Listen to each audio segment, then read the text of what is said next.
Friends, welcome back again. ಮತ್ತೊಮ್ಮೆ ನಿಮ್ಮೆಲ್ಲರಿಗೂ ಸ್ವಾಗತ. ನೀವು ನೋಡ್ತಾ ಇರೋ ಹಾಗೆ ನಾನಿಲ್ಲಿ 4 ಚಮಚದಷ್ಟು ಎಣ್ಣೆ ಹಾಕ್ಕೊಂಡಿದ್ದೀನಿ. ಅದಕ್ಕೆ ಪಲಾವ್ ಎಲೆ, ಸ್ಟಾರ್ ಎನೀಸು ಮತ್ತು ಚಕ್ಕೆ, ಲವಂಗ, ಮರಾಠಿ ಮೊಗ್ಗು, ಯಾಲಕ್ಕಿ ಕಾಯಿ ಹಾಕ್ಕೊಂಡು 4 ಲವಂಗಗಳು ಹಾಕ್ಕೊಂಡಿದ್ದೀನಿ. ಎಣ್ಣೆ ಬಿಸಿ ಆಗಿದ ತಕ್ಷಣ ಹಾಕ್ಕೊಳ್ಳಿ. ಆಮೇಲೆ 1/4 ಚಮಚ ಕಾಳು ಮೆಣಸು ಹಾಕ್ಕೊತಾ ಇದ್ದೀನಿ. ಕಾಳು ಮೆಣಸು ಹಾಕ್ಕೊಂಡಾದ್ಮೇಲೆ 1/2 ಚಮಚದಷ್ಟು ಜೀರಿಗೆ ಹಾಕ್ಕೊಂಡು ಒಂದು ಮೀಡಿಯಮ್ ಸೈಜ್ದು ಆನಿಯನ್ನ ಚೆನ್ನಾಗಿ ಚಾಪ್ ಮಾಡಿ ಹಾಕ್ಕೊತಾ ಇದ್ದೀನಿ.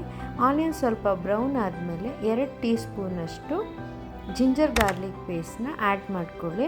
ಜಿಂಜರ್ ಗಾರ್ಲಿಕ್ ಪೇಸ್ಟು ಹಾಕಿದಷ್ಟು ಟೇಸ್ಟು ಚೆನ್ನಾಗಿರುತ್ತೆ.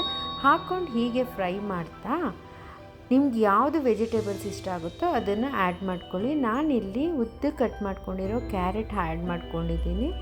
ಹಾಗೆ ಮುಂದೆ ನಾನು ಕ್ಯಾರೆಟ್ ಜೊತೆಗೆ ಕೋಸು ಮತ್ತು ಹಾಗೆ ಉದ್ದಕ್ಕೆ ಹಚ್ಚಿಟ್ಕೊಂಡಿರೋ ಅಂಥ ಹುರುಳಿಕಾಯಿನ ಹಾಕ್ಕೊತಾ ಇದ್ದೀನಿ. ಸೊ ದಟ್ ಅದು ಏನು ವೆಜಿಟೇಬಲ್ಸ್ ಇರುತ್ತೆ ಮನೇಲಿ ಅದನ್ನೆಲ್ಲ ನೀವು ಯೂಸ್ ಮಾಡ್ಕೊಬೋದು. ಇದ್ರ ಜೊತೆಗೆ ನೀವು ಬೇಕಾದರೆ ಹೂಕೋಸು, ಆಲೂಗೆಡ್ಡೆ ಎಲ್ಲ ಆ್ಯಡ್ ಮಾಡ್ಕೊಬೋದು. ಬಟ್ ಮನೇಲಿ ಏನು ತರಕಾರಿ ಇದೆ ಅದರಲ್ಲೇ ಮಾಡ್ಬೋದು ಆಗಿರೋ ಅಂಥ ಈಸಿ ಡಿಶ್ ಇದು.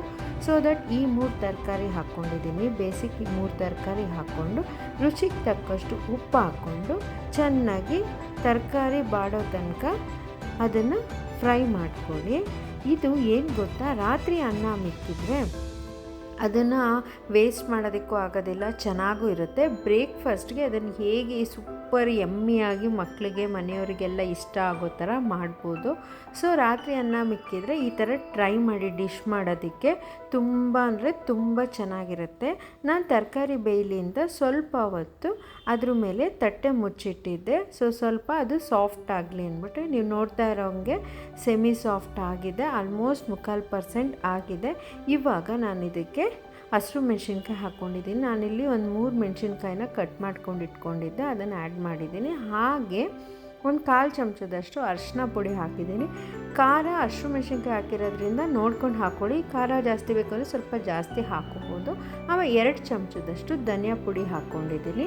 ನೋಡಿ ಎಷ್ಟು ಎಮ್ಮಿಯಾಗಿ ಎಷ್ಟು ಚೆನ್ನಾಗಿ ಕಾಣಿಸ್ತಾ ಇದೆ ಅಲ್ವಾ ತರಕಾರಿ ಎಲ್ಲ ಬೆಂದಾದಮೇಲೆ.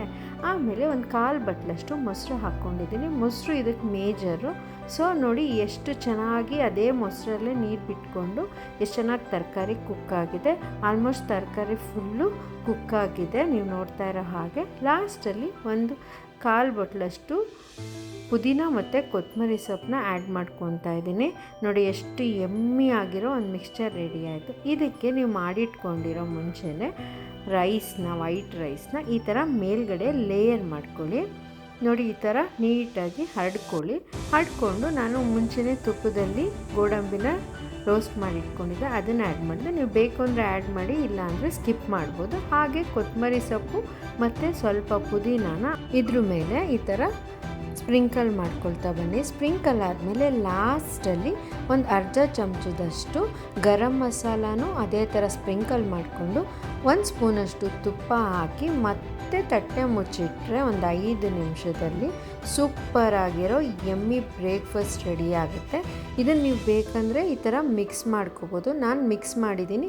ಇಲ್ಲ ಬೇಡ ನಾವು ಹಾಗೆ ಸರ್ವ್ ಮಾಡ್ತೀವಿ ಅಂದರೆ ಲೇಯರ್ಸ್ ಬೈ ಲೇಯರ್ಸು ನೀವು ಸರ್ವ್ ಮಾಡ್ಬೋದು. ನೋಡಿ ಮಿಕ್ಸ್ ಆದಮೇಲೆ ಸೂಪರ್ ಎಮ್ಮೆ ಆಗಿರೋ ಸೂಪರ್ ಈಸಿ ಬ್ರೇಕ್ಫಾಸ್ಟು. ಅದು ರಾತ್ರಿ ಮಿಕ್ಕಿರೋ ಅನ್ನದಲ್ಲಿ ಮನೆಯಲ್ಲಿರೋ ಯಾವ ತರಕಾರಿ ಇದೆ ಆ ತರಕಾರಿಲಿ ಸೂಪರ್ ಟೇಸ್ಟಿಯಾಗಿರೋ ಒಂದು ರೈಸ್ ಡಿಶ್ಶು ರೆಡಿ ಆಯಿತು.